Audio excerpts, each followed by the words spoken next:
The people in 2017 sure didn't know what was going to happen on Reddit that April Fool's. This prank turned into something no one could imagine.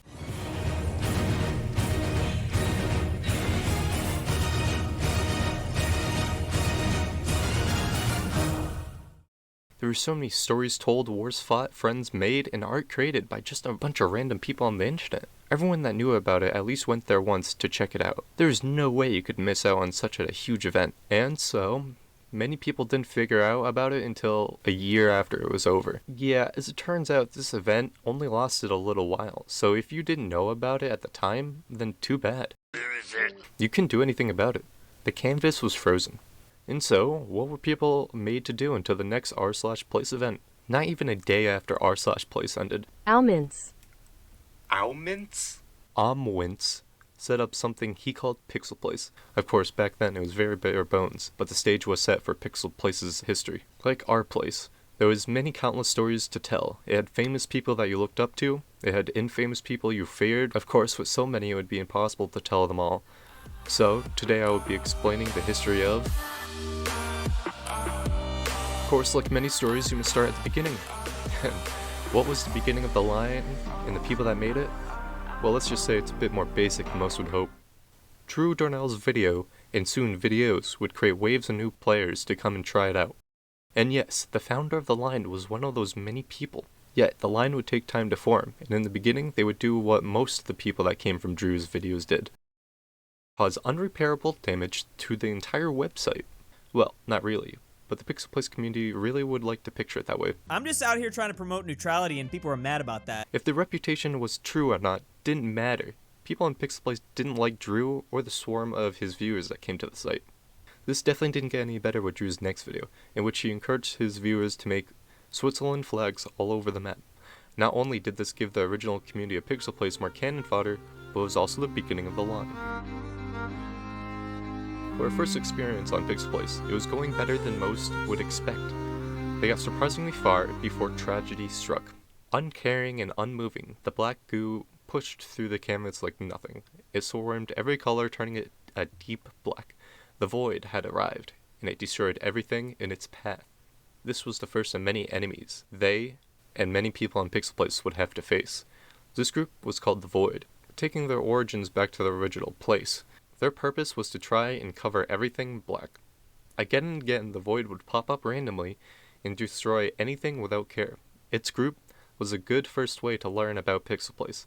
That lesson being, anything and everything you make will be ruined. No matter how long you stay up, or how hard you try, the chances of your creation staying up more than 24 hours were rare. Early on, they would try and fight back against the Void. And sure, they might fail at first, but they learned if they kept at it, someone would get bored. In fact, from this day on, they would only target the Void and try and make as many Switzerland flags in them as possible and try to outlast their ability to care. Of course, during this transition of aggression, the Switzerland had a few changes. The one that would change its future the most was when it stopped adding the red border around the flag. During most cases between the two, the red border was basically forgotten about anyway until the end when they would add it. This was because switching colors was much harder than just sticking to one. So for most of the fight, they would just be the white cross of the flag. And that's when the second stage happened. The white cross was a step towards becoming its own independent entity, separating itself from any country's flag. Its job was to take down the Void, and so, that's what it did. Whenever the white cross was online, and they saw the Void doing what the Void did best, the white cross would try its best to distract and annoy the Void players as much as possible. It would start as a single white cross, and then create as many crosses as possible.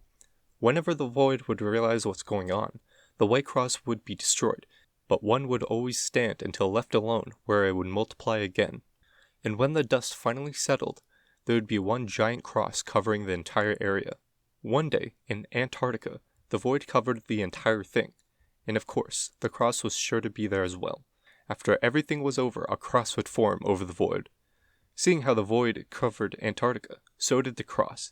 It expanded in size and length until it reached the edges.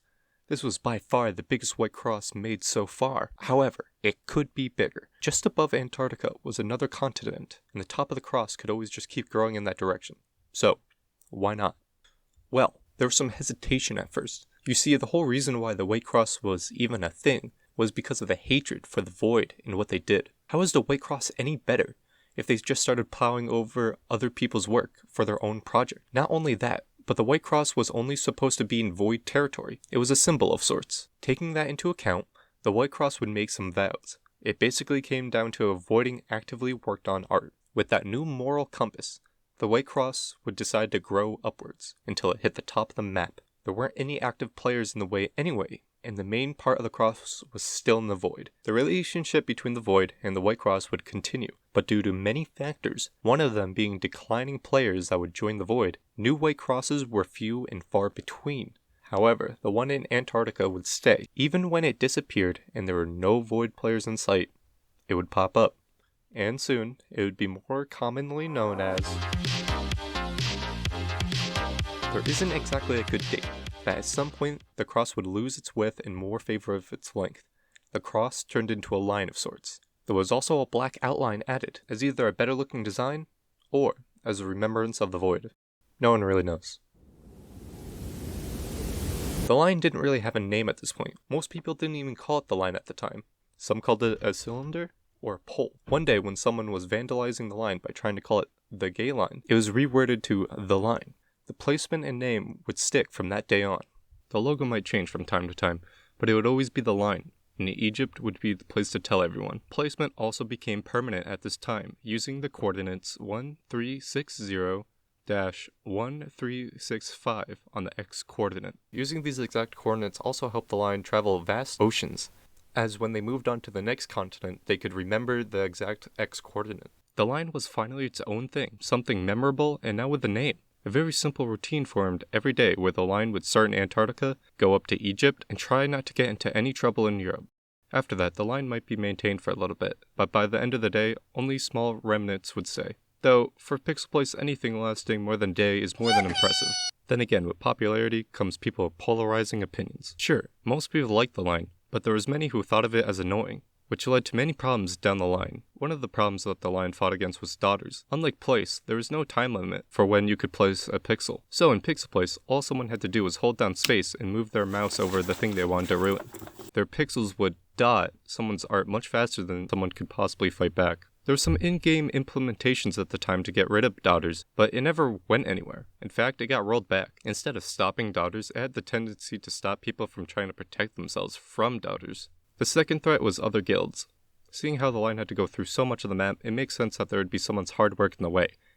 If you try to go through it, they were bound to retaliate, and if you just ignore it, then you really didn't finish the line. Other people can and will become very protective of what they make. And in most cases, the line and the guild make a temporary alliance, or the guild turns into a daughter. The most challenging and worst thing to go up against was a bot. If a bot ever got in the way of the line, it was basically it. They are by far the worst things to go up against on PixelPlace. Basically, if the line ever got ruined by a bot, it had to wait for it to stop, which could take from minutes to even hours. This wouldn't be that much of a problem if it only happened every so often, but instead, it's almost impossible not to see a bot on PixelPlace, especially on 7. There are rules for bots, but instead of them being rules to try and stop bots, they're instead there to try and restrict them. That's right. On PixelPlace, using a bot to get an unfair advantage and ruin anything they want is 100% allowed. Now, saying that isn't exactly fair. It's not fair! As mentioned, there are regulations against bots, and on the surface, they do seem quite restricting. With these regulations, it should be very difficult for bots to harm the community in any meaningful way. Well, most of these rules are basically never followed. Oh, there's a rule that limits how big a bot can get? People will still bot entire continents. Oh, there's a rule that stops spotting on actively worked on art? Yeah, okay. The amount of times I've seen someone complain about bots ruining art outnumbers the amount of times I've heard about them complaining about daughters. Even with all that, Antarctica has even more lax conditions for bots. And no one has a problem with it. You know, except the people that don't have a bot and their stuff keeps getting destroyed and ruined by something they can't possibly do something against. Then again, these weren't just the line's problems. Everyone faced these issues as well. The entire feel of PixelPlace even encourages people to destroy rather than create. Even saying all that, it's hard not to think of the enemy the line should have also faced. Where did the Void go? Well, for some reason the popularity of the Void went down dramatically, so the line never really had any troubles with them. It was kinda anticlimactic. The line enjoyed many months of popularity. Every day, many people would go on PixelPlace and make the line. Most people that went on PixelPlace either knew what the line was, or they were going to figure out about it. However, the line after a while started to get less and less attention. Both the small guild and the original creator were going on less and less. There were simply too many things to do, and people started to move on. However, like a final hurrah, the line decided to go out with a bang. One day, when the line was already complete, some people were maintaining it when suddenly someone from the top of the map started to extend the line outwards. A lot. With only one person doing it, it looked like it would take forever. Completing the line normally would take a while, but this was something closer to 4 times the size. However, there happened to be multiple guild members online at the time, and one by one they started to help. Even random people that were on PixelPlace decided to help out with the project. And well, the result?